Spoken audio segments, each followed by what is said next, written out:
Sunday night, 9 o'clock. Welcome to All Lacrosse Live. We have another great show for you tonight. We have a couple of guests with us coming up in about 5-10 minutes to deal with the restoration of a lacrosse stick and getting it to its original owners, which really is a great story. And I look forward to having Brent Coy coming on and telling us about it. And in the meantime, I have Muffler Mike over in Connecticut. How are you, Muff? I'm doing good, Gary. How are you? I'm good, thanks. Shawn is on sabbatical this week. He's celebrating his 10th wedding anniversary. Happy anniversary, Shawn. Excellent. Well deserved. Absolutely. And then, of course, we have a few other things in there, NLL signings, a couple other bits and pieces of NLL news. And we also have the Laxney tournament just wrapped up just hours ago. So we have all results of that for you. But before we get rolling, let's do all the network stuff for you. And that, of course, is episodes are streamed live across Facebook, Twitter, YouTube, and also Twitch. And you can catch all of our action on eopsports.com. Remember to hit the subscribe, follow, and like buttons, and always share. As you can see, we have many shows for many things. Enjoy all of our affiliates, which are the Broad Street Bully Podcast, Philly Press Box Radio, Edge of Philly Sports Live, Birds IQ, Pattisnavi Fanatics, Talking Philly Sports with Matty B, Devereaux Sports, The Painted Lions, Party on Broad, and of course my favorite, Steel Steps on Friday night, just after SmackDown. If you've missed a show, no worries. You can grab all the podcasts on all major podcasting companies, which include Amazon, iTunes, Google Play, TuneIn, Stitcher, and Spotify. And also you can catch it on the EOP YouTube page, or if you're looking for our show, our library in particular, you can go to Lacrosse All The Time on YouTube. Remember, you can stay up to date with all Philly sports by visiting eopsports.com with great articles from our huge staff of contributors. While you're there, please subscribe to our newsletter. And just before we get rolling, Mike, just a reminder, everybody, that the first part of our show is brought to you by Dolan's. All right, guys, when you're staying local and you want to watch a great game or just hang out with some great people, make sure to go to Dolan's Bar at 24 East Sellers Avenue at Ridley Park. Right off of I-95, south of Philadelphia Airport, Dolan's Bar is the place to be. Great music, great times, memorabilia giveaways, great drinks, and even better food. You never know when a former Philly sports icon walks through the door. You got to go to Dolan's, 24 East Sellers Ave at Ridley Park. Tell PJ that EOP sent you. Go to dolansbar.com or follow them on Twitter, Facebook, Instagram, or even TikTok. We'll see you there for the game. And just a reminder to everybody that you can support us by sending stars. Stars help earn more money to make more content. So if you have an opportunity, please do it. And while we're on the topic of support, there is our field reporter, Eduardo, reporting from Jacksonville this week. All right. Hey, Eduardo. Thanks for tuning in. Thanks for tuning in.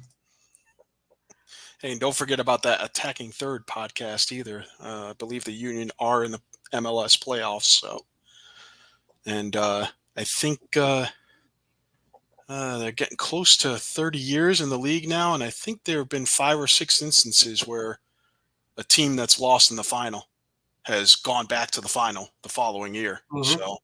So it's not out of the realm of possibility for the Absolutely. Union to get back to the final and try to win a cup this year.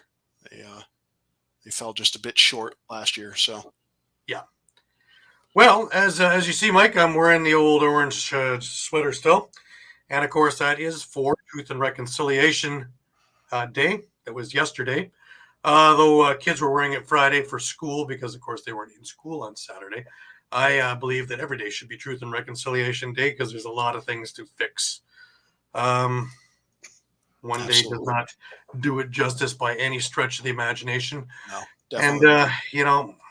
And, the more I see it, the more I see that it's a lot of lip service. We need actual action.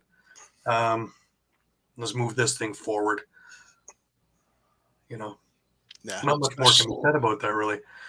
Especially in the U.S. So, Canada, we're not exactly leading the charge with many things. We're still finding people married, which shouldn't have ever been happening. I so far as I've been on record to say, I wish we would stop calling them schools, because my school never had a graveyard. Track, portables, never a graveyard. So maybe residential concentration camp would be a better word for it, but that would be a little bit too forthwith, I guess. But let's move on to some great news instead. I've got a couple of guests I'm going to bring in. First off, I want to bring in a friend of mine, Brent Coy. Can you hear me? I can. How are you, Brent? How you doing? I'm great. Hey, Brent. Great to have you. I'm catching you from the stairwell of my hotel, so I apologize. Well, we've had it from everywhere now. We have a stairwell too, Mike. Can you put that on the list? Stairwell. Whatever works. Absolutely. As long as you can hear us well, and we can hear you just fine. So, okay. I also want to bring in Jeff Doria. Jeff, how are you? Good. How are you? Can you hear me okay? Yeah, we can hear you just fine. Great. So, hey, Brent. How you doing, bud? Good. Nice to see you. You too. So let's talk about this a little bit. Brent, you were out in antiquing, and you found an antique lacrosse stick. I have a couple of pictures of the one that you found, and I actually have the actual pictures of the finished product too. We'll show after, but let's just have a gander at some of these pictures of the stick. The markings. It's pretty tattered. It was in rough shape when I found it. Yeah. Yeah. There's not a lot that can be done with a stick in this form. But tell us a little bit about it. Let's talk about how you came across it first. Okay. So I was in a pretty popular, well-known area here in New York called Lake George. And there's a community on Lake George called Bolton Landing, and Bolton Landing has a lot of little antique stops and sort of rustic things. And I was there in January, and I stopped at an antique store, and he had a barrel of lacrosse sticks out in front of the store. And I don't know if other guys have had this experience, but very often when you see those at antique stores and flea markets, what they think are old-fashioned sticks tend to be a lot of girls' sticks from the 80s, the wooden ones, but they're not really traditional lacrosse sticks, but they got them marked that way in like a bin. And that's a lot of what he had. And then my eye was caught by two sticks. There was a youth stick from Cornwall Island that had the sticker on the side, that red sticker that I'm sure everybody's familiar with. And then this one was next to it. And I picked it up, and my first thought was, wow, it's pretty beat up. But then I looked on the side, and there was writing on it. And it said RPI on it. Now, I'm a local Albany, New York guy, so RPI is Rensselaer Polytech Institute. It's a program here that's pretty well known for hockey. But at one point in time, they were quite a good lacrosse team. As a matter of fact, before they had the NCAA tournament, RPI won the national title in the early 50s. So they got a pretty long history of lacrosse. And as I looked up on the stick, there was a name on it, and 1961 was stenciled in there. It was like black Sharpie marker. So I immediately was like, oh, this stick belonged to somebody. Somebody played in the early 60s. It had to be, or it was their number. But the stick was old enough that it looked like it was an upstate New York style stick from at least the 50s or 60s. So, I asked the guy at the counter, if he would make me a deal, and he didn't really know anything about either stick. So he was like, if you buy both of them, I'll give them to you and it was something ridiculous. I paid like $110 for both of them or something. And I'm sitting there trying to get out of the store as fast as I can before he realizes that he was making a mistake, you know what I mean? And I immediately got out and I snapped a bunch of pictures. And one of my really, really good friends is a gentleman named Ron Patterson. And Ron is a member of the Oneida Nation out in Central New York, and he makes sticks. So I snapped several pictures and sent them to him. And I was like, can you restore these? Because the Cornwall Island stick was warped at the bottom. It was not straight. Right. And I sent him some pictures, and he's like, yeah, I can probably do something with those, and, he's just like, get them to me whenever you can. And because the name was on the stick, my immediate thought process was, oh, cool, I got this cool old stick. But then I was starting to think, all right, there's some history here. Wouldn't it be neat if I found out, who owned it? So, the name was missing the D in the front of it, right? And it was faint, and it was, I was like looking online and I couldn't find anything. So I went to that forum on Facebook, that traditional wood stick group. Yep. And I hit up the group and I said, hey, look what I found. And somebody came back and said, there's a guy named John Diaria on the 1961 team for RPI. I'm finding the roster. And then that led me to try to do my own internet research. And I tracked down, that he was a professor at, I think it was called Simon Fraser. And I found a LinkedIn profile that said, RPI class of 61. I'm like, all right, well, I can't imagine there's two John Diorias from 61, So I kind of was like, all right, I got the right guy. And all right, just before we go any further, Brent, yeah. just a second. Jeff, can you give us a little bit of background on your dad? Yeah, sure. So I don't know much about his lacrosse playing, but so my dad grew up, in kind of poor circumstances in New York City, and so but he was a sort of a natural athlete. Played stickball in the streets and softball in Central Park, and it was really like an athlete. He used to joke that he grew up in Hell's Kitchen, the Hell's Kitchen area of New York, and he used to joke that the reason why he got so fast was because he had to run away from all the gangs. So he got a scholarship to RPI. I think it was an academic scholarship. And while he was there, he'd never played lacrosse before, and he said he decided to just try out for the lacrosse team, and he said he wasn't very good. But he was fast, and they liked that he was fast. And I assume that, with the playing stickball and whatnot, he had really good hand-eye coordination. So that probably served him well. But yeah, so that's what I know of him, kind of like going to RPI and trying out for lacrosse. So Brent gets a hold of you. What is your initial reaction to they found a stick that belonged to your dad? Yeah, so initially it was especially the way that it came at me, it was kind of like it was a message from a guy in Mission, which is a town near Vancouver where I live. And he said, hey, this guy's looking for you. He's got your dad's lacrosse stick. I was just like, well, my dad passed away 5 years ago. What's going on? Right. Anyway, so I emailed him, or I texted him back, or I messaged him back on Facebook, and I was like, all right, I'll bite. Sure. What let's find out what this is. And then I had a nice conversation with Brent. We got hooked up eventually. And Brent told me a lot of the history around the stick. And it was just like really kind of delightful, right? Like my dad was a big, presence in our family. He's been gone for 5 years now. So it was just really great to get something or hear something about his past that we didn't know anything about, or Right, not a lot about. And a memento on top of that to go with it too. So that really is a beautiful thing. All right, Brent, let's talk about the restoration process, because obviously this took quite a bit of work. It did. And I kind of had a caveat about the restoration with Ron, where I didn't want all the patina stripped off the stick because it had, RPI in it, and it had his name and everything. But if you look at the stick, in order for Ron to fix it, as the head of the stick, curves up, he had to do a lot of sanding and polyurethaning and get it back in place. So you'd have to have the stick right there. But if you look closely, you can still see that the outline of part of the name is still on the stick.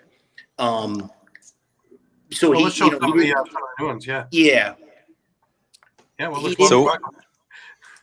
he didn't get rid of the entire, presence of the name, but, the shaft is almost exactly the way it was. I wanted him to leave, at least some of that patina on there, so you knew. Yeah, so you knew that there was the stick, but, he did Ron's an artist, you know what I mean? And I think a lot of people now, since Alfie died, have sort of come on board with Understanding. wooden sticks. Yeah, but I don't think people understand what goes into these things, right? And Especially not only leathers. what The it's leather all stain, leathers, yeah.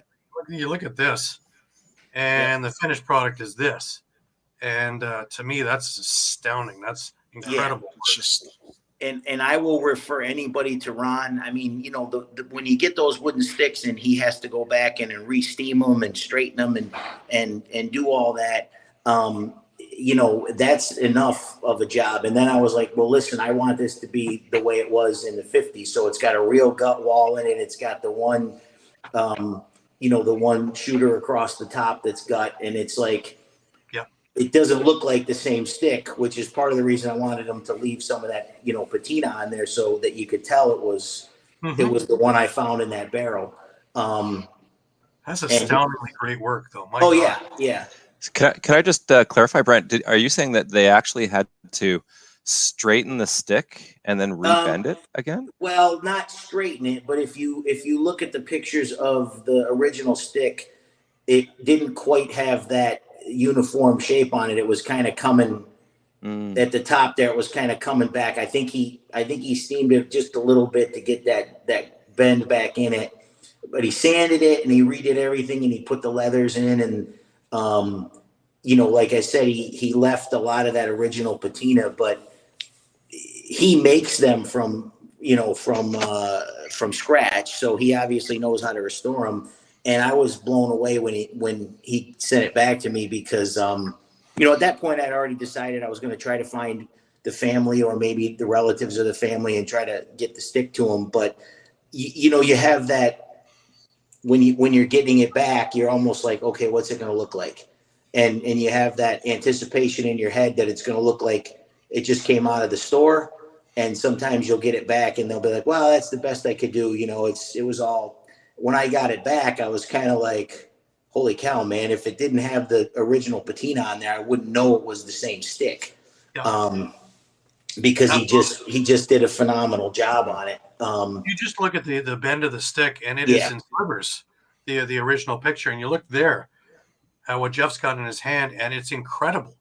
You know, it is new. It looks just as though it just came right out of his shop. And I mean, you know, there was some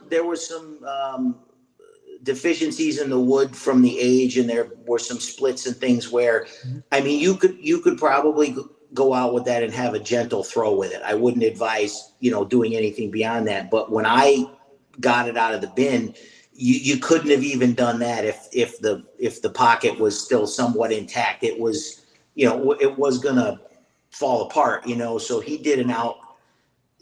Like I said, I refer him out whenever people are on that forum and they say, hey, who can fix a stick? I'm like, Ron Patterson, Oneida Nation, you know, because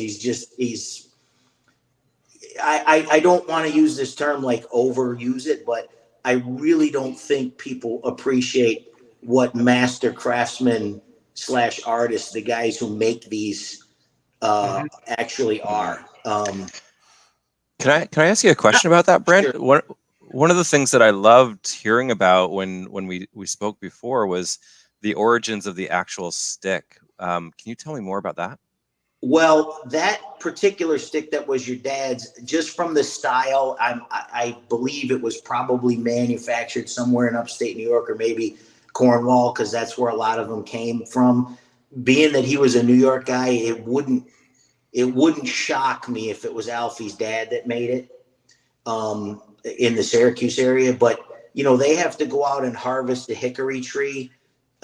Sometimes they're made out of ash, but most of those are hickory, and they have to go, you know, find the tree, find the right dimension. They gotta split it the right way. Then they gotta bend it, let it cure, come back and back bend it, sand it, drill it, you know, and then put the gut wall in, which a lot of guys will do some sort of synthetic gut, but you know, Ron makes it from scratch.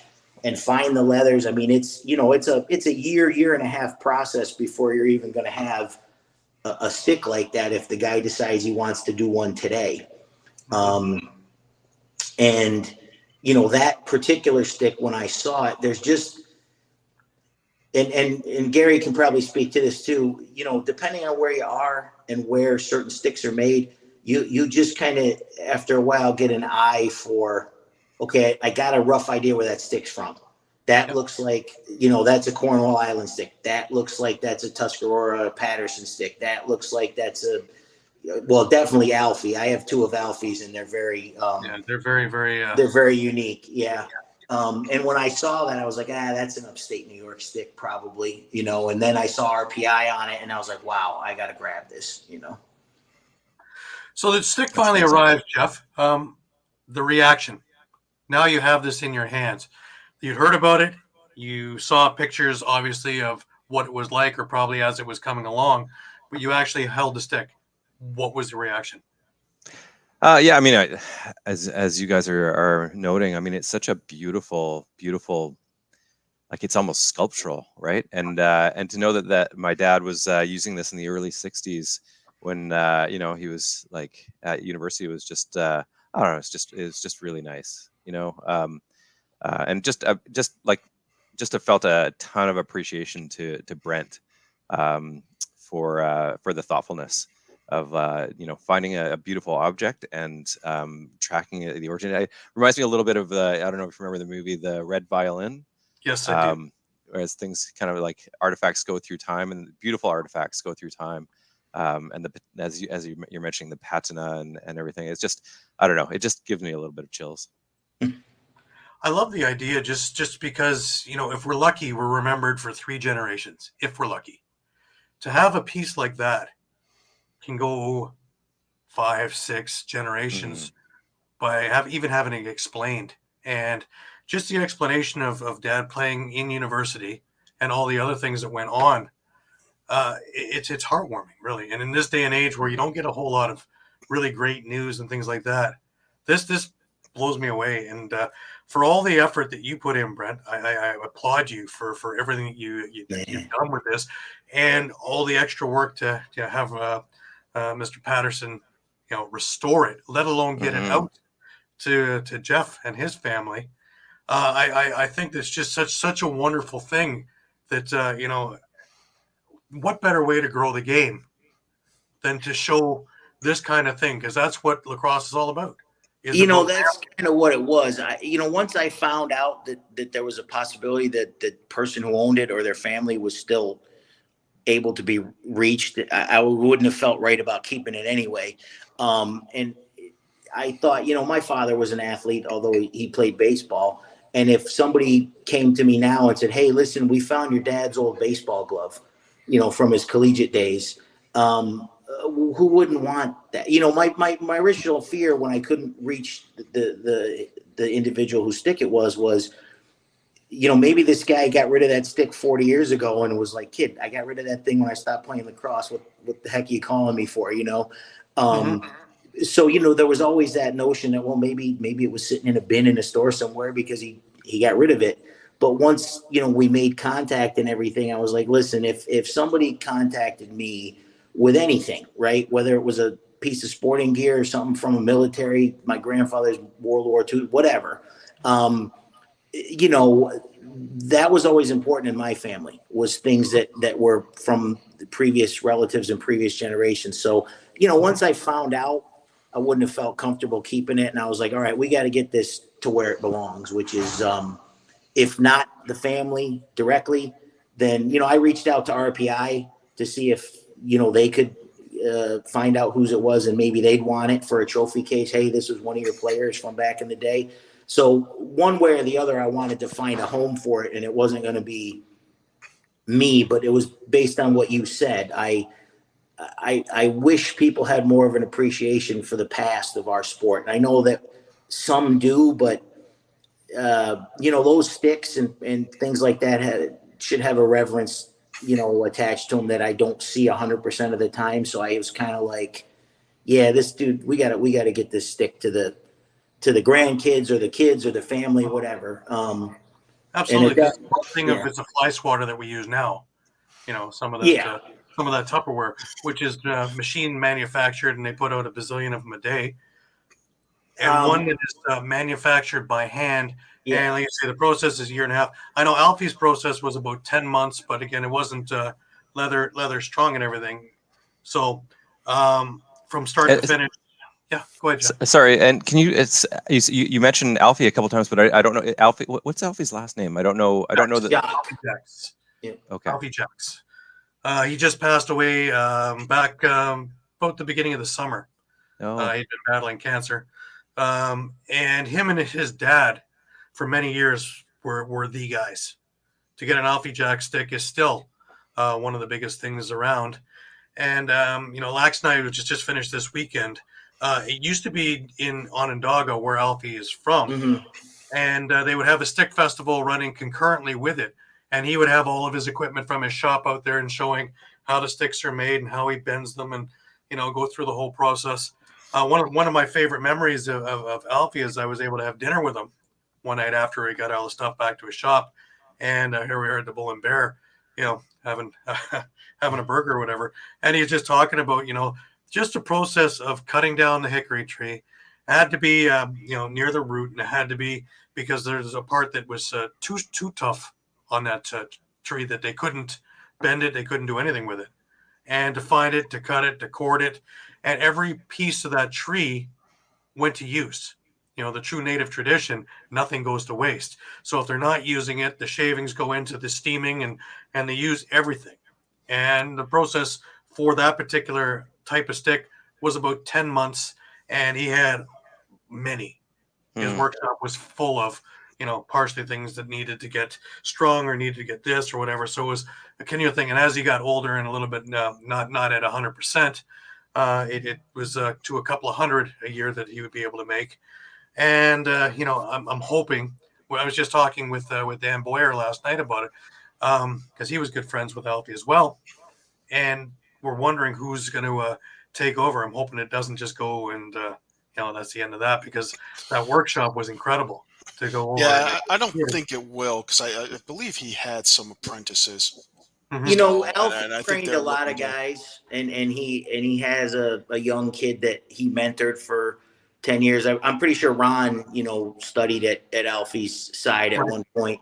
And, it's kind of, to put it in context, if you have like a Leo Fender guitar that he made, or you have a Les Paul, you're never going to get a true Alfie stick again, but you'll have people that he passed on his skill and his knowledge to. But, with your dad's stick, that was one of the reasons why I was so stoked, because I'm like, listen, poor college kid, that was an investment to buy that stick, or to, you know what I mean? And I don't know, I just got a nostalgic history kind of thing about the sticks, and there's a reverence for him I wish we had. And so I was happy that it turned out this way, because I don't know, I wouldn't have felt right having that thing just sitting on my wall if there was somebody that would have a better part of that stick would be a more pivotal part of their life than just something I picked up. And now it gives me an excuse to go find more and get Ron to pick more for me, And now is Ron Alfie's related to Alfie? Is that not related, but Ron was from a reservation about 35-40 miles east of Onondaga, and I know that he studied with Alfie at some point earlier in his career, when he was learning how to make sticks and how to repair them and things of that nature. Okay. Alfie was a fountain of knowledge for 40 some odd years to guys that and not just wooden sticks. He made a lot of other things like snow stakes and things of that nature. Like, he was just if you wanted to learn, he was my coach, so I knew him a little bit. If you wanted to learn and you wanted to learn the right way for the right reasons, he'd probably mentor you a little bit, but it wasn't like something that he just did for anybody off the street. It was a handful. That's about it. Yeah, he was very Oh, sorry, Gary. Very easy to talk to. Just a little sarcastic at times. It was fun. Yeah, he was. Yeah. But you always get a great answer out of him. That's for sure. He was funny. Yeah, he was a good guy. Well, I feel so grateful to so many people along the way here. I'm I'm gonna have to talk to my family about how we can give back in some way to the lacrosse fraternity or to the folks who created these amazing things in the beginning. Well, can I drop one thing, Gary? Because I would be remiss if I didn't. Ryan Smith, who's not on the call, he was instrumental. His son, he left me a message. Yeah, he told me that he was coaching. Yeah, but he was instrumental because it's his Facebook page, and he's the one that I believe. I don't remember how, maybe from an obituary listing or something, but he found you to contact you about me. So I would be remiss if I didn't mention him because he was integral in me locating the home for the stick. You know what I mean? But you can see there's a reason why it's called the medicine game. Oh yeah. So many ways. Is it a healing aspect? Yeah. Just this whole story alone, you're talking family, you're talking community. We know the lacrosse community is a tight-knit community. And I believe it was Alfie who quote, what a quote from Alfie was, every stick has a story. Mm-hmm. Well, if you think about it, now I don't know how familiar you guys are with New York State, but where I was, RPI is in Troy, New York, which is about, across the river from Albany. And I'm 30 minutes north of that. And the store I bought it in is 30 minutes north of that. So I buy this thing, halfway to Lake Placid, New York, and now it's in Vancouver. Okay, and it had all these stops in the way. It went to Syracuse for Ron to fix it, then it came back to me. And if you want to know the funniest story, I mailed the thing from Portland, Maine, which is where I was. Okay. So this thing has definitely been a journey, and I have no idea where it went from 1961 to 2022. So it still has some stories to tell. It's amazing that it found its way there, but it shows you it found its way to you for a purpose and for a reason. And like I said, I'm glad that it worked out because I don't want it to sound over dramatic, but like when I was striking out and I was like, well, maybe I didn't think so, but I thought, okay, 1961, the guy being in his late 70s, early 80s, it's roughly my dad's age. I'll track the guy down. He's still around.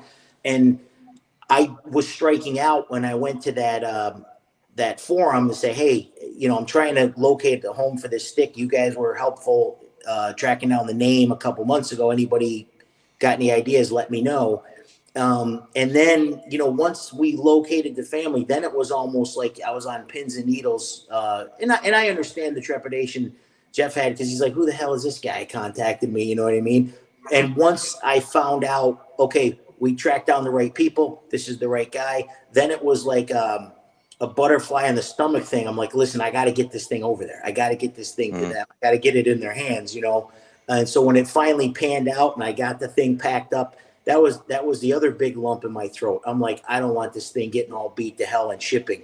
You know what I mean? I'm trying to find the right box. I loaded that thing with peanuts. I bubble wrapped it. And I was still nervous when I handed it to the UPS guy that I was going to go through this whole thing. This journey was going to happen. And then somebody was going to heave it in the back of a UPS truck. And it was going to not, get there in one piece. So I'm eternally grateful for how it all panned out, Likewise. I think the story is absolutely amazing. And we're having it on, and then on the Truth and Reconciliation weekend. How much more fitting can we have that talking about? Oh, yeah, that's cool. Yeah. That. And, there's so many good stories and so many feel-good things about the game in itself. And this is just one that's just spectacular. And Brent had kept me up to speed all the way through the process. And then, of course, we reached out to Jeff earlier, and he hadn't gotten the stick yet. So we moved things a little bit back so that it all worked out here where he had the stick in his hand. So, to me, the timing is, I'd like to say it's random, but maybe not. Maybe not. And I think that the whole thing is just spectacular. Jeff, I want to thank you. I want to thank you for coming on and showing off the stick. I want to thank you for taking the time to talk to us a little bit about your father and about all the things that, the emotions and everything else that went in receiving the stick. And, of course, Brent, I want to thank you for keeping me in the loop all the way through this. And, of course, Brent and I go back a ways, through his videos and through his playing career and a few other things in there. And it's always great to talk to you, Brent. Well, I appreciate it, and I was more happy. Again, I don't mean it to sound corny, but I hope that when people find these things, because that forum is showing ever since Alfie passed, there seems to be this all of a sudden this resurgence in guys wanting traditional sticks, and I'm like, well, okay, if you happen to find one, and there's markings, there's details on it, don't be so in a rush to stick it on your mantle. You know what I mean? There might be somebody who that stick would mean a heck of a lot more to you or to them than it does to you. And I know that sounds a little hokey, but I was so stoked that I could get this to somebody whose kids or grandkids could say, hey, that was my dad's, and that whose stick that was. You might get that when you're 15. I might give that to you. That was. I hope that happens a little bit more, whether it's from this story or appreciating Alfie or whatever. Absolutely. Go ahead. So next week I'll be at a Thanksgiving dinner with a bunch of family and extended family. So I'm gonna bring the stick, and Cool. I'll try to get some pictures with it for you. That'd be awesome. Thank you. Thank you. And that is the continuance of it. That's beautiful. That's wonderful. Right. Guys, I want to thank you again. Thank you so much for sharing the story with us. I'll be talking to you guys soon. All right. Thank you very much. I'd love to. Thanks so much for coming on, guys. Appreciate it. Thanks very much. Thanks for having us. Thanks, Brent. All right. You're welcome. All right. Take care, guys. Take care. That was Brent Coy and Jeff Doria. What a fantastic story, eh, Mike? Yeah, just phenomenal.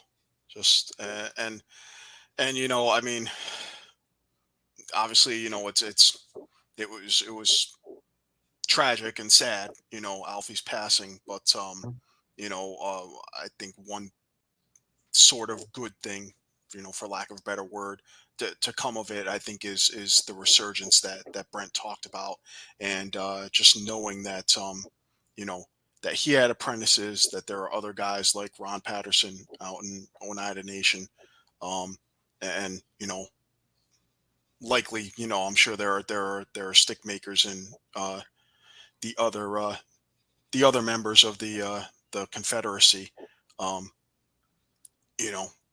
continuing to hone this craft. It's making sure that it doesn't get lost, that it continues, and Absolutely. that that it stays alive. To honor the creator. So much about this game, so much about this that isn't on the floor, and we just saw a huge chunk of it. And again, how the lacrosse community comes together, which is why I love this game so much. Absolutely. The game itself is almost secondary to really the emotion and the feeling and the family. Patrick, what's going on? Welcome. And just to catch up on a couple of things there, Brian, thank you very much for sticking with us. Appreciate it. I had this up before, but Mike, you have a fan. Joe, we'll let you know when the Muffler Mike fan club strolls through San Diego.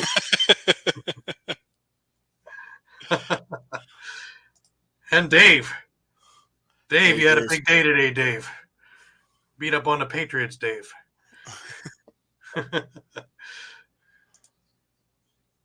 Thank you very much. Thank you. But yeah, I tell you, it's just wonderful. And Eduardo, of course, was talking about the truth and reconciliation. Important holiday needs more awareness is right. It needs more awareness. Don't know about the holiday part, but I know it needs a hell of a lot more than what has been given, and it needs to get pushed further, much further. Things have to be done, because my thought on that was, if it was any other race, that there would be tribunals, there'd be all kinds of things going on. I don't understand why we keep tripping over ourselves and kind of, it'll go away. This should be taken care of, and things should be put to where it should be. Anyways, let's move on. We had a little bit of news this week. The majority of things have already come and gone, but this was a big one, and this is a stepping stone, I think. The BCJAL has announced Logan Schuss is the new GM of the Delta Islanders. Now, this is a stepping stone. Before you know it, he's going to be a GM of a WLA team, And before you know it, he's going to be a GM of a NLL team. I don't think that there's any thing that's going to be stopping Logan. I think he's got the right mind set for it, and it's only a matter of time. This is the first in a number of levels that he's going to be moving along as his career progresses. Because don't forget, he's still playing. That's right. Recently signed with Calgary, I believe. Absolutely. Absolutely, which brings us into our next foray of NLL signings, y'all. Not as many as before, obviously, but some big ones still. Austin Stotts. He's got a 2-year deal with the Seals. I don't think it was ever in doubt, but, now it's there. This one was a little bit of a surprise, but, I don't think he fits into Toronto's plans anymore. They're kind of, right heavy. And Stephen Keogh has gone back to where it all began, over to Rochester, and he's got a 1-year contract. Now, being a Hamilton firefighter, I guess going to Rochester or going to, it's just pretty much the same distance. Kevin Orleman has signed 1 year with the Riptide. If you remember correctly, he came in there and he looked good and then got hurt. So he's all healthy and raring to go, and just adds to the mix of goaltending that they have over in New York. Panther City has given a multi-year contract to Nathan Grennan, and I think that's fantastic. Like I've said before, a product out of Brampton. I've seen him grow up and become the player that he is, and it's fantastic. He really emerged during that bubble 2-week whirlathon that the OJLL put on just at the end of COVID. And he was first round drafted, and he's just gone continuous from this point and to where he is now. And he gets better and better every game. And he is an integral part of Panther City and their rise. Yeah, fan favorite, and I think he lives in Market, so that's a plus for the Market. So Albany, they signed Andrew Kidd, which is another great little gift onto them. The Beaches, he had a great career there, and he's going to do a lot of learning behind Doug Jameson before eventually he will take the reins. Vancouver, of course, as they do every week, make news. Last week we were talking about all the exiting. Well, we're bringing people in. And this was only a matter of time, of course. In Calgary, with Molosky leaving and with Sanderson coming in and bringing in Phil Sanderson, and accordingly, Bob McMahon was looking for a new home. And since him and Molosky have had such a great working relationship in Calgary, it's only fitting that Bob McMahon is off to the offensive structure of Vancouver and working with Kurt Molosky again. And stay tuned. I will have Kurt Molosky on the other show in a couple of weeks' time. So we'll be discussing all the moves going into training camp. So it should be an exciting time. Sticking with Vancouver, Chris Woolman has signed on. We talked about he was part of the deal there, but he signed on with Vancouver now, so now it's official. Tyson Kirkness, he is re-signed with Vancouver. And also Braden Leahy is signed with the Warriors. And, of course, they're pushing. They're pushing for crowd. They're pushing for everything else. New faces, new team, new season. Truer words could never be spoken. Because if you went to a game last year, you need to buy a program this year. Because ain't nothing the same. So I think that you guys are in, starting at $180 for season tickets. I think that's a bargain at twice the price. So I think that you should jump on this deal because you are going to be entertained beyond entertained.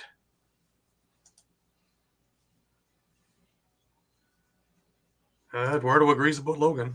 Absolutely. Sorry to hear that, Dave. Sorry to hear that it wasn't a great day on the mound. But, Dallas winning has to be something. Dave, you got to work on that Bugs Bunny pitch. That's it. I'll help you out. 1, 2, 3, you're out. 1, 2, 3, you're out. 1, 2, 3, you're out. Absolutely. I love that. Patrick, You're welcome. it's Yeah. our pleasure. It's our pleasure. Uh-huh. Yeah, it was going to bring me into my next little thing. Toronto is their home opener is against Philadelphia, and well, they're licking their chops over here, I think. But I don't think it is like in years past where it's like, okay, Philly's coming to town. The team that Philadelphia has put together is enough to make anybody go, oh, that's not an easy task. Nothing is going to be a gimme this year Not at all. with any team. So, but Toronto was busy again this week. Chris Boucher, the trade that we talked about, he's now signed on for 2 years. So that's going to be a pretty dynamite front because they did a few more signings. The one that's a friend of mine is Cam Milligan. Really great to see Cam land here in Toronto, being a Peterborough boy. And Curtis Woodland and Brian Rice, who is also a fantastic player. So this could be a very interesting excuse me. Very interesting camp. yeah. I know for a fact he's come close to making the league a couple of times. I think he's been in camps in Georgia and New England when the Firewolves were still the Black Wolves. Yeah. St. Milligan, he's had a few homes. Yeah. But a little bit closer here. He had a great summer with both Peterborough in MSL and with the Oakville Rock in Ontario Series Lacrosse, as well as with the Prezzies. And he had a great Prezzie as well. So obviously they saw something in his game that's going to really help out. He's a good sniper. He's a good leader on the floor as well. And, being a younger guy amidst all the veteran leadership there, he just has to worry about playing. And I think it's going to be fantastic for the team and for him. We had a few more signings with the Rock. They signed all of their draft picks. The big one, of course, is Zach Kearney. Another one from the Oakville Rock this past summer with Ontario Series and the Prezzie. He had a great showing there, too. He likes to be in the middle of it all. He's going to be he's not the biggest kid, but he doesn't mind getting his hands dirty. And in my eyes, that's refreshing. Someone who's going to get inside is an absolute star in my eyes. Chase Siobhan, another one that can drop the mitts if needed. A tough kid. Spent the last year in Orangeville, and he's going to be a good one too. John Weller and Brett Hanser are both going to be vying for a job. I don't know if they wind up in on the practice squad, but I'm pretty sure that they're going to see game time this year if they're still around here in Toronto. Looking over to Calgary, Evan Susi has been signed, and Bennett Smith also been signed. So Calgary is rounding out their stuff too. They're also going to have a really, really interesting team. They're going to have a much more in-depth team, I think. What do you think, Mike? Definitely more physical. Just Thomas Hogarth alone, I think, is going to be. That's a big one. That's a big one because you got that big body in front with great hands who can mop up all of those rebounds. And I mean, him on the right and Tanner Cook on the left. I can't get over just the size and the physicality that you're going to have on each side. Now you're talking about having a Jesse King firing shots as well. So you've got all kinds of things going on. There's going to be a lot of chaos in front of the nets. And that was the one thing that was missing in Calgary's game. And, of course, if you actually get caught, having Kristen Del Bianco in the back is always one that will, be very forgiving to the odd offensive prowess that you're going to have now. So I think it's going to work very well. And I think the Sandersons are on to something here as well as Cordonley. Yep. Patrick. With Zach Higgins. Well, there's Deacon Knott, right? There's Deacon Knott. And as far as I know, Angus Goodleaf is still part of the roster. So, but let's move on. Buffalo had a couple of signings. Their training camp is going to be 50, I think, by the time they're done. They just keep signing. You know, Dan Krakowski, he's on a 1-year deal. And Brian Wiles, he's also on a 1-year deal. I'm telling you, man, there has to be, because of 4 goalies and the entire team has come back from the championship, as they should. And all these other signings they've had, I'd say 40 to 50 deep. It's going to be a absolute slobber knocker in training camp for positions. And only the strong will survive. Yeah, You know, I believe they've only lost 2 players, I think. Yep. So Ethan O'Connor signed with Rochester, and Kozevnikov was traded. Yeah. So, like I say, this is going to be a nutty cuckoo kind of thing. But we looked at it last year, and when you put together those depth charts, teams were bringing in 35 to 40 guys into training camp, vying for positions, with 35 of them being NLL caliber. If teams only brought 35, 30 of them NLL caliber. It's the most amazing thing of the absolute depth that lacrosse has now with all the programs, and more coming. And we were worried a bit about goaltending. Well, you have a whole heap of them who are going to be looking for work as well. You know, I'm still not. Yeah, I mean, I would look at Halifax. You know, I would venture to say, I mean, I got into the league around 2016. At the time, they had 9 teams. Now they have 15.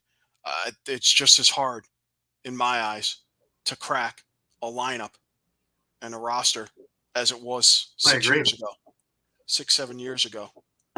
Absolutely, I agree. Only 60%. I think it might even be more tough now, because you're looking again at all these programs and all these junior programs. The West has come. The U.S. has moved up. You know, U.S. Boxla has done phenomenal work, you know, with guys like Dallas Eliuk and some of the others in there doing the training and getting everything ready, that we have this buku of players from all over the place. Now, an eye-opener for me, of course, was going to Prague, and I'll be going back again in April, with some of these European players that nobody has paid any mind to, because we're only talking about North American players. But just like hockey, these guys are going to be ready to come up to the NLL level as well. And these are, you know, from the grassroots onward. These are little, 5, 6, 7-year-olds who are running around the arenas with their uniforms on, taking clinics from these guys. So as they grow up, that's going to be a viable option as well. And you take a look at that. And, when we first heard Sakavas say he wanted to bring it to 30 teams, I, as well as many others, were thinking, that's going to water down that product something fierce. I am starting to go back on that thought. I don't think it will. By the time we get up to 30, there's going to be so many programs going on that we're going to be younger, is what we're going to be. I don't think you're going to start seeing the 35, 37-year-old, 40-year-old who's looking to get those extra couple of games to make that record. I think it's going to be such a quick game. I think it's going to be a young man's game that by the time 30, 31 rolls around, really, if you're on, you are doing phenomenally. And you're one of the upper echelon players. Yep. So just the way I see it. Anyways, a couple of things about the Premier Lacrosse from last week. Just a couple little clips, because, of course, we know the Archers won. But one was just how hard that Graham Kostiuk hit was. And textbook, yes, but if it was standing. He happened to do a little bit of jogging towards it, which is where the penalty came in. Other than that, the hit was clean, guys. It's actually textbook. That's what I was thinking. It's hit, though. And I'm asking because no clue. What's the illegality of that hit, though? And I'm asking because no clue. Stick side like that. Oh! You saw him coming! He shoots. Just that last clip, just in seeing it in context of the game, I'd be talking to my teammate going, why did you set me up like that? Kaboom. It was like running into – it's like if you weren't looking as a kid and all of a sudden there was a telephone pole in front of you and poof, you hit it and it doesn't give. Hitting Kostiuk is like running into a telephone pole. He is not going to give. He is solid. So now the other clip I wanted to show was just how close it was to being the Water Dogs holding up that trophy. Play of this game. It's a great find by McCardle, but this is a legit attempt. He should just shoot it. Trying to get it to McCardle. Clock is winding down. Caraway's going to get a look. Save made by Dobson. 0.6 left to go. Shot went off with 2 seconds left. That was the game. It was a 2-point shot on a 1-point lead. That was the game. Brett Dobson, the MVP. Yeah. Let alone the other 17 saves he made in that game. But wow. Just wow. Maybe we have to get Shawn's fan club started. I know he's out getting more tractors for Mike's. He went to different counties. Actually, Dave, he's celebrating his 10-year anniversary tonight, so we let him off so he can go and enjoy with Mrs. Slaght. We all are. We're all excited for the NLL season. It's just around the corner. We're in October now. Training camps will be up in a couple of weeks' time, and preseason games start in the beginning of November. And first weekend of December is, of course, face-off weekend for the NLL with lots of hoopla going on. Just a couple of commercials. Sherry's Ticket Town. This has been brought to you. All right, guys, it's time to talk about Sherry's Tickets. Sherry'sTickets.com is easy to use and has no hidden fees. The price you see is the price you pay. Pay less and play more with Sherry'sTickets.com. Save even more by using the exclusive promo code EOP10. That's EOP10. Do not pay hidden fees and save 10%. Why use any other ticket reseller and get those hard-to-come-by tickets to the big game? If you need a more personal touch, give them a call at 610-494-5050. That's 610-494-5050. Sherry'sTickets.com also has great theater and concert tickets that are hard to get your hands on. Remember, do not overpay and save with the best at Sherry'sTickets.com. Save 10% using the promo code EOP10. That's EOP10. You'll thank us later. Sherry'sTickets.com. And Mike, Shawn is listening, enjoying his wedding anniversary. And him and Dave should get on the phone because for Shawn, you don't need us. We're just in the middle there. Right. Lax Night, their yearly tournament was over and done. It was like a blur. But this year, we had USA White were the winners. Last year, if you remember the Rochester Bats and Mike Cooper, friend of the show, they were one. They were in there to try and defend their championship. They came in 5th. They ran into a hot goalie. They went 4-2 though. They had a good little series there. Snake Island Muskies, if you remember them from Ontario Series Lacrosse and the President's Cup, they finished 2nd. The Seneca Marksmen finished 3rd. Frog Pond Maulers 4th. Gold Star Tel Aviv finished 6th. USA Blue 7. Grand River Ironmen finished 8th. The Elgods finished 9th. And Airy Green from Ireland finished in the top 10. Pretty incredible stuff. I was able to watch some because they put it on through the Lacrosse channel, and really some great lacrosse. A lot of big names on there, a lot of NLLers in there, up-and-coming NLLers as well as NLLers, and just amazing lacrosse as always. I really wish I could have gotten out there this weekend, but things were a little bit too busy. Plus, we had the women's sixes in Oshawa this past weekend too, so things are roaring. Next week will be the men's sixes in Oshawa as well. Just before we get on to the women's one, sorry guys, I have to catch up on a couple of the commercials in here. This is for Philly Sports Trips. All right, guys, if you're a Philly sports fan and you want to travel with your favorite team, then travel with the best. Go to phillysportstrips.com. They have self-travel packages and full travel packages available with round-trip flights from the Philadelphia airport. Packages include direct flights, 4-night stays, all-inclusive tailgate parties, lower-level group tickets, Whatever you want, you got it with PhillySportsTrips.com. If you want to travel to an upcoming Phillies game, make sure you check out Philly Sports Trips. And do not forget, Philly Sports Trips has all the away trips for the Eagles' upcoming 2023 season. Jump on it now, because you do not want to lose out on all these great opportunities. Go to PhillySportsTrips.com. That's right. And, the Eagles are one of two teams, I believe, that started the season 4-0. So, of course, even though it was a nail-biter today, little overtime victory. Fly, Eagles, fly. Picking up where they left off last year.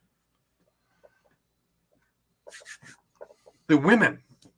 This is an interesting one. Box lacrosse and the women in the last night tournament was just fantastic.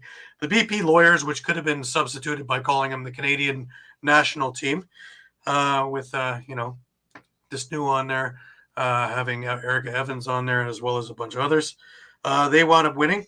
The Salmon Bellies, number 2.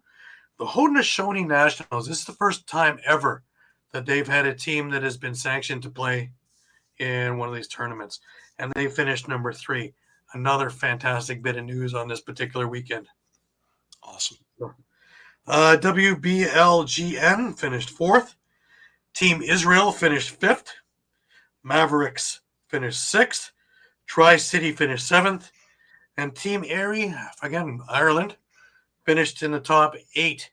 And again, just amazing, to see this kind of thing go through. It really is great to see women's lacrosse being included, number 1, but to take it and run with it as they have with some fantastic lacrosse. They played Saturday and Sunday, and the men played Friday, Saturday, and Sunday. I think Thursday as well. So they're catching up, and more teams are coming in.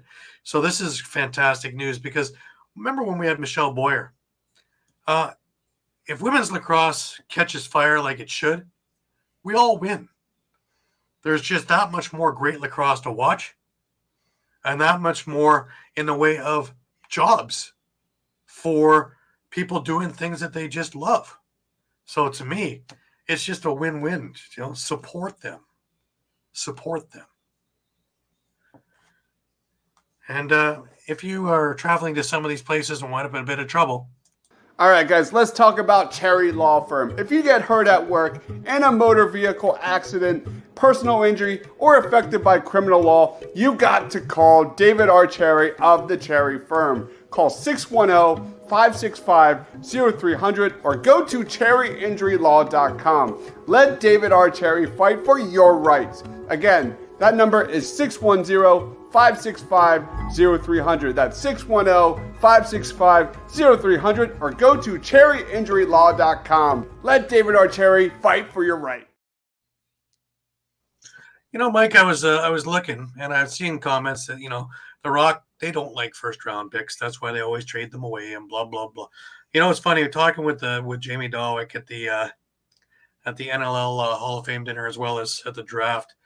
And, he brings up a really good point, is that because of location, Buffalo has the same advantage, Toronto, Rochester to an extent, Albany a little bit to an extent, not quite as much.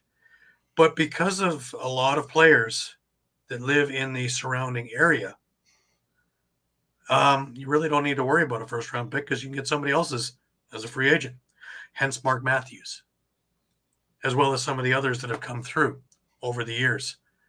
Having Chris Bushy here is going to be another really great first-round pick from elsewhere. So in that regard, it's not as important as a place like Georgia, a place like Saskatchewan, a place like even San Diego, which needs to keep its picks because there isn't these programs right there around the corner. The only other place really, in my eyes, is in Vancouver, and they've had all kinds of trouble up until recent, and now they're starting to get their boys back.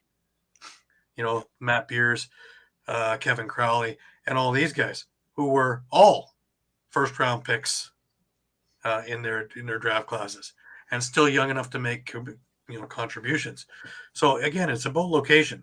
Unlike other sports, it really matters in lacrosse And most of these guys, because it's a part-time league, have their vocations here. So if they're working here, it makes it a whole lot easier to get time off for an afternoon as opposed to having to take 3 days off so they can travel and then come back every week of the year. I had Austin Shanks on the other show on Thursday. And, of course, he's working with Toronto Fire. And he had trouble in his first year, of course, not making some of the games because he was a rookie on probation, and missing time is a no-no, not if you want to make that your career. So it had to come first. This year, of course, Jake Withers is in the same fire hall as he is. And, of course, Jake Withers is now, of course, rookie on probation. And so he's going to have some issues this year making all the games.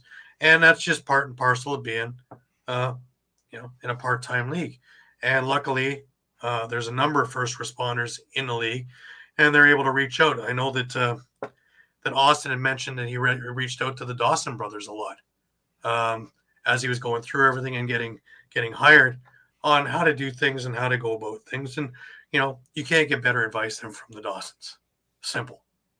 And the lacrosse community, again, is a tight-knit group, is able to help one another through this. And the league is very, very accommodating. So that's the reasoning, is if you were in a remote area, you're more inclined to grab up all those first-round picks and, build your team that way.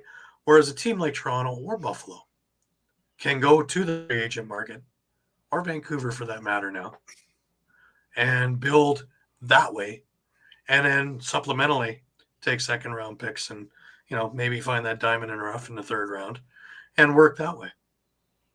Just my 2 cents on it. No, it definitely makes sense. So I think it'll take a little bit of the fire off of the, I get tired of reading the comments because, it's unfounded. Yeah. Get a clue and we'll talk. But anyways, that's more or less it for this week, Mike. There was one signing last week, wasn't there, that we missed?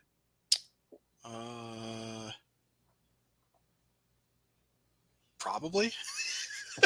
There's been a lot of signings. Yeah, there has been. So. But yeah, stay tuned with us. Remember, you can catch us on Facebook, Twitter, Instagram, Thread, YouTube, and games will be up next week. I just talked to the guy. I should have him at the beginning of this coming week, and I should have him up by Tuesday or Wednesday. So there'll be a couple more NLL and MILL games on there to watch. Remember, you can catch interviews, fights, branding, everything out on our YouTube page. It's another tool for us to get as much content to you as we humanly can, as well as our Facebook page, as well as eopsports.com/lacrosse, as well as Twitter and Instagram. So just another tool. So please let people know that it's there at All Lacrosse All the Time. While you're there, please subscribe to it. And we're going to be able to do a whole lot more for you in the future. It's exciting. We're really moving forward with things. And this year's NLL thing is going to be groundbreaking. I know I'm going to be doing quite a bit of traveling through this NLL season as well. I believe I have a Vegas/San Diego back-to-back coming to me in March as well. Just working out all the little things in travel. But, yep, that's a coming too. So that is in the works, as well as all the usual Buffalo, Rochester, Albany stops. And I know Mike is going to make it out to a New York game this year. Yeah, one or two, maybe one more. Or two. Maybe even get him to an Albany game. Probably Albany as well. So yeah. And Shawn, of course, is going to be at all the Rush home games, and we'll see. Maybe Shawn makes a trip to Calgary or Vancouver as well. But we'll see how that all plays out. But we will be able to cover everything for you. And of course, Eduardo is planning on heading over to Vancouver to watch his beloved Warriors, as well as, of course, going to Panther City. Thank you very much.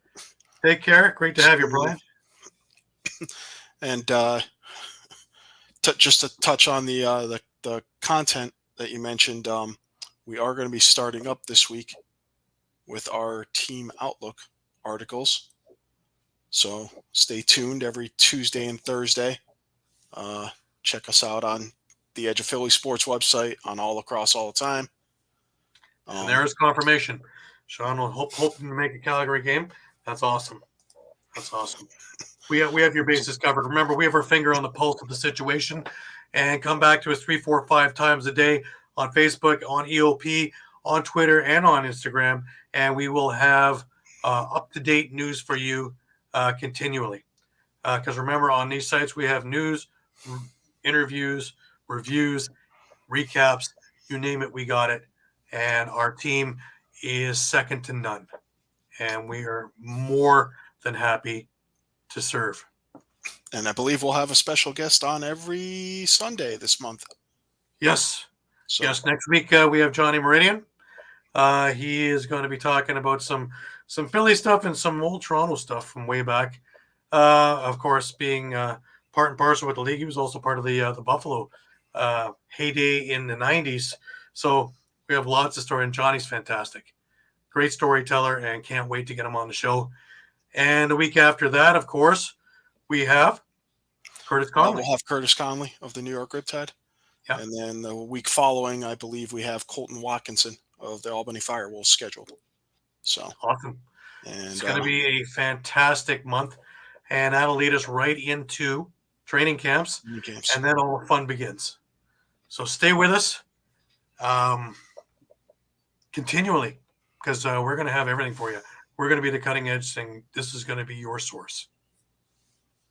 Any final words, Mike?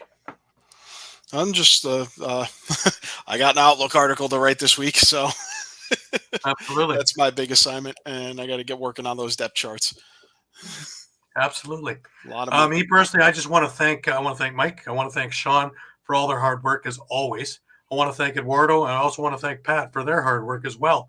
I want to thank Brent Coy, and I want to thank Jeff Doria for coming on the show and just absolutely warming our hearts with this story about this found stick and the refurbished stick and getting it to the family. Because of all the times that we can talk about things that aren't great, to have these kind of stories are just spectacular and just put a glow on for me. And I love it. And, I love hearing these things. So if you have something of this, reach out, message me. I'm always interested in listening to about, great stories like this. Anyways, until next week, I want to thank you all again, week in, week out, for being with us and following along with us and following everything during the week.